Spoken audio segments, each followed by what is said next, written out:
Good morning বন্ধুরা। আজকে breakfast tuna fish দিয়ে। টোনা ফিশটা আমি পেঁয়াজ ক্যাপসিকাম দিয়ে ভুনা করে নিয়েছি।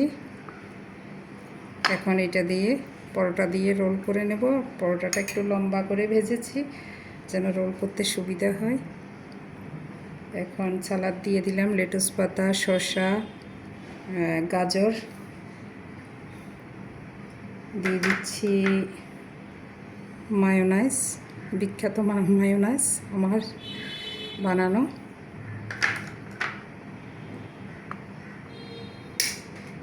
Tomato sauce. দেখো কি সুন্দর কালার আসছে। এটা আটার পরোটা, এই জন্য একটু হার্ড, কারণ ময়দার চেয়ে আটা ভালো।